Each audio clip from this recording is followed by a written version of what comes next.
मी हे करायचो, मी ते करायचो, मी जेवण करायचो, मी लहानपणी खूप खेळायचो, मी माझ्या आजोबांना फिरायला घेऊन जायचो, मी माझ्या आईची मदत करायचो, तर करायचो हा शब्द कोणत्या टेन्समध्ये तुम्हाला कळतं का? तुम्हाला माहिती का? नाही माहित ना? तर करायचो यासाठी वेगळ्या प्रकारचे शब्द बनतात, वेगळ्या प्रकारचे वाक्य बनतात आणि त्यासाठी सगळ्यात मेन कंपोनंट आहे यूज टू. आणि याचाच वापर आज आपण शिकणार आहे. नमस्कार, माझं नाव संयम देशमाने आणि मी आपल्या सर्वांचं स्वागत करतो inspiring English academy Chhatrapati संभाजीनगरमध्ये.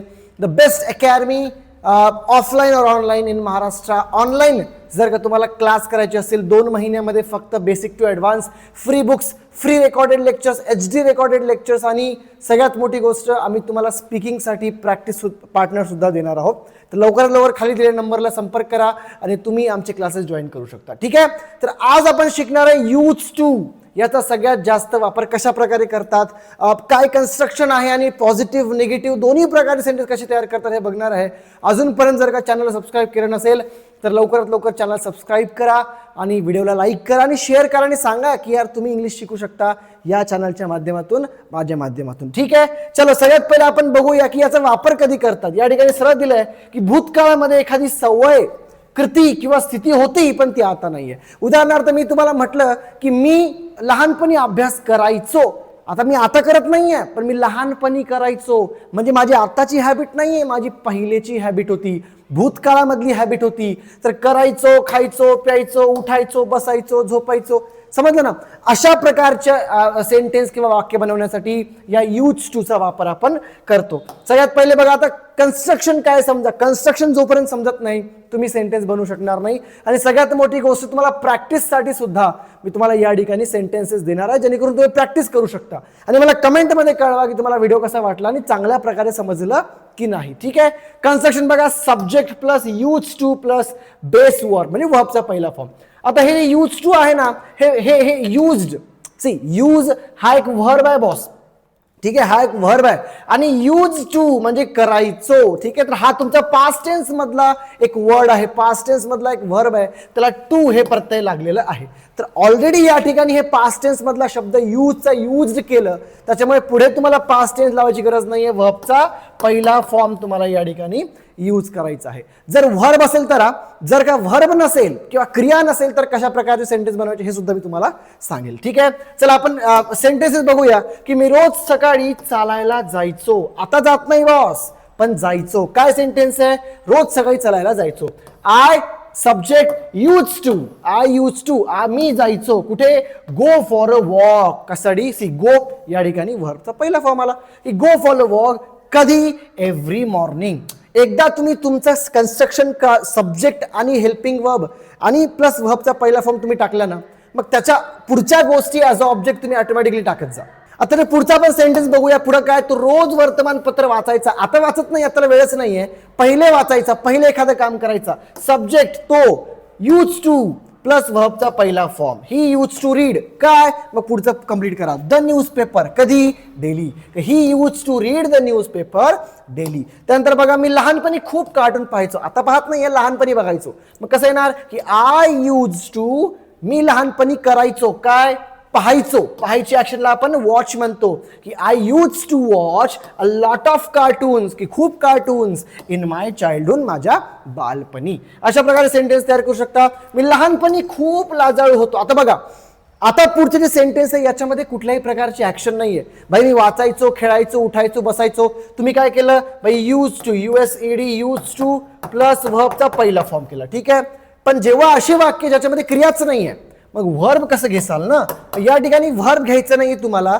Use टूच्या नंतर तुम्हाला सरळ सरळ बी लावायचंय आणि पुढे तुमचं जे काही ॲडजेक्टिव्ह आहे ते तुम्हाला कंटिन्यू करायचं. बघा काय की मी लहानपणी खूप लाजाळू होतो. आता याच्यामध्ये कोणती क्रिया तर नाहीये ना, मग कसं सेंटेन्स करणार की आय यूज टू.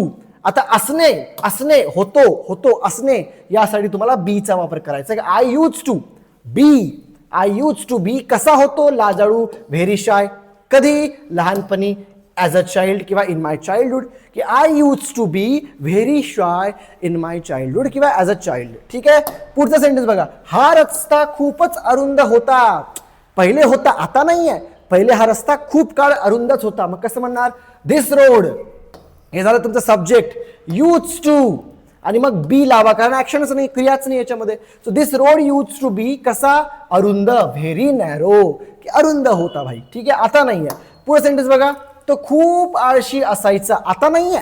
आता आळशी असायचा याच्यामध्ये असणे ही असणे आहे, कोणती क्रिया नाहीये. मग तुम्हाला यूज टू बी चा वापर करायचा. बघा, ही यूज टू बी, तो, ही यूज टू बी असायचा कसा, व्हेरी लेझी, लेझी म्हणजे आळशी, की तो खूप आळशी असायचा. समजलं. पुढे बघा, की माझं इंग्रजी खूप कमकुवत होतं, म्हणजे आता नाही, आता तुम्ही चांगलं बोलतो, I can speak very fluently now, but it use to be very very weak. ते कसं होतं, खूप वीक होतं. मग काय सेंटेन्स झाला, माझं इंग्लिश, माय इंग्लिश, ठीक आहे, माय इंग्लिश यूज टू, मग असणे बी कसं, खूप कमकुवत, व्हेरी वीक. समजलं, my English use to be very weak. अशा प्रकारचे सेंटेन्स तुम्ही तयार करू शकता. मी लहान, आता बघा अजून एक गोष्ट, निगेटिव्ह सेंटेन्स तयार करायचे तुम्हाला, की यार मी लहानपणी लाजाळू नव्हतो. होतो तुम्हाला समजलं, की I use to be very shy, पण नव्हतो तर काय करणार.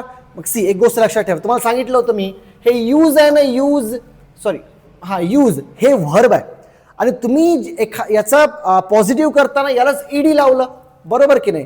पण जेव्हा निगेटिव्ह करतो ना, तेव्हा तुम्हाला ईडी किंवा नॉट लावायची गरज आहे. पण कुठे तुम्हाला नॉट लावायचं आहे, डिड नॉट.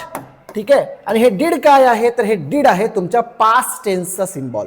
जेव्हा जेव्हा पास्ट टेन्स येतो त्या ठिकाणी तुम्हाला डिडचा वापर करावा लागतो. डिड नॉट घेतल्यानंतर तुम्हाला यूज टू नाही म्हणायचंय, मग तुम्ही ऑलरेडी डिड हा पास्ट टेन्सचा सिम्बॉल वापरलाय, मग तुम्हाला यूज टू च्या ऐवजी, यूज ईडीच्या ऐवजी सरळ सरळ यूज टू करायचंय.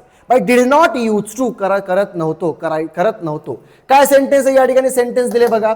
सेंटेन्स आहे की मी लहानपणी लाजाळू नव्हतो.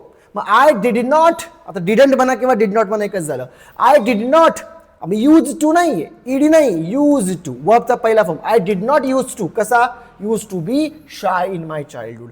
तो आधी आळशी नव्हता. He did not use to be कसा, आळशी, लेझी, अर्लियर म्हणजे पहिले. ठीक आहे, तो पूर्वी रागीट नव्हती, ती पूर्वी रागीट नव्हती, शी. ठीक आहे, आणि डिड नॉट यूज टू बी, ती नव्हती कशी, अँग्री, पूर्वीला आपण अँग्रियर म्हणतो. तर अशा प्रकारे जेव्हा जेव्हा तुमच्या ठिकाणी, जेव्हा त्या ठिकाणी शब्दामध्ये नव्हतो असं असेल, होतो म्हटलं तर तुम्हाला यूएसईडी, यूज टू म्हणायचंय, पण नव्हतो असेल तर डिड नॉट यूज टू बी म्हणायचंय. ठीक आहे, डिड नॉट आणि युज्ड नाही, यूज टू बी, वर्बचा पहिला फॉर्म. सिंपल. आय होप तुम्हाला समजलं असेल. नसेल समजलं तर व्हिडिओ वापस बघा, चांगल्या प्रकारे समजा. मी हळू बोलू शकत नाही कारण तुम्ही एवढाच व्हिडिओ पूर्ण बघत नाही, यार मी हळू काय बोलणार ना. ठीक आहे, ती लहानपणी रोज अभ्यास, आता बघा, आता याच्यामध्ये ऍक्शन्स आहेत, मग तुम्हाला बी लावायची गरज नाहीये. डिड नॉट यूज टू आणि मग व्हर्बचा पहिला फॉर्म, संपलं, विषय संपला. बघा, ती लहानपणी रोज अभ्यास मी लहानपणी रोज अभ्यास करायचो नाही किंवा नव्हतो करत, मग काय येणार, I did not use to. ठीक आहे, मग अभ्यास करायचा ऍक्शन आहे या ठिकाणी, स्टडी घ्या. I did not use to study, कधी, every day in my childhood, की लहानपणी मी करत नव्हतो. पुढे, मी आधी वेळेवर उठायचो नाही, मग कसं म्हणणार, he did not use to, उठणे ऍक्शन आहे, याला वेकअप म्हणतात. He did not use to wake up on time earlier, तो वेळेवर उठत नव्हता. पुढे, ती पूर्वी जास्त बोलायची नाही किंवा ती जास्त बोलत नव्हती, मग शी डिड नॉट. ठीक आहे, she did not use to talk much earlier. आता याला पॉझिटिव्ह करायचंय, कसं करणार, शी यूज्ड टू, ती बोलायची, she used to talk much earlier. Negative, she did not use to talk much earlier. अशा प्रकारे तुम्ही सेंटेन्स तयार करू शकता. या ठिकाणी मी तुम्हाला काही पॉझिटिव्ह आणि निगेटिव्ह सेंटेन्स दिले आहेत. बघा, मी एक्झाम्पल सोडून दाखवतो तुम्हाला. मी लहानपणी खूप लाजाळ होतो, I use to be very shy, action नाही आहे, यूज टू बीचा वापर करा. तो आधी खूप आळशी असायचा, he use to be very lazy. ठीक आहे, तो शाळेत खूप हुशार विद्यार्थी होता, he use to be very clever boy, कधी, इन द स्कूल. तर अशा प्रकारे पॉझिटिव्ह सेंटेन्सेस तुम्ही करा. आणि निगेटिव्ह मध्ये काय करणार, डिड नॉट यूज टू बी. बघा, की मी लहानपणी रोज अभ्यास नव्हतो करायचो नाही, मग कसं म्हणणार, I did not use to, अभ्यास करणे ऍक्शन आहे, क्रिया आहे, मग ज्याला स्टडी आपण म्हणतो. I did not use to study, use, used नाही, यूज, कारण डिड घेतलंय तुम्ही या ठिकाणी. So I did not use to study in my childhood. ती पूर्वी जास्त बोलायची नाही, she did not use to, बोलणे ऍक्शन आहे, speak. She did not use to speak, जास्त बोलायचे, she did not use to speak much earlier. ठीक आहे, आम्ही आधी मोबाईल वापरायचो नाही, we did not use to use ठीक आहे, मोबाईल मॅच. तर अशा प्रकारे तुम्ही सेंटेन्स करा. हा तुमचा होमवर्क आहे. If you want to take the screenshot, please take the screenshot. Okay, हा आणि हा निगेटिव्ह. ठीक आहे, हा झाला तुमचा पॉझिटिव्ह आणि हा झाला तुमचा निगेटिव्ह. स्क्रीनशॉट काढा. Try to solve it according to you. आणि प्लीज मला कमेंटमध्ये सांगा तुम्हाला चांगल्या प्रकारे समजलं का नाही. चॅनल सबस्क्राईब करा. ऑनलाईन क्लासेस जॉईन करायचे असेल तर दिलेल्या नंबरवर संपर्क करा. आणि काही प्रॉब्लेम असेल तर तुम्ही आम्हाला संपर्क करू शकता, काही प्रॉब्लेम नाही आहे. 20 दिवसामध्ये इंग्लिश शिकायची असेल तर आमची प्राईम मेंबरशिप घेऊन तुम्ही इंग्लिश शिकू शकता. Thank you so much. पुन्हा भेटूया नेक्स्ट व्हिडिओमध्ये. थँक्यू.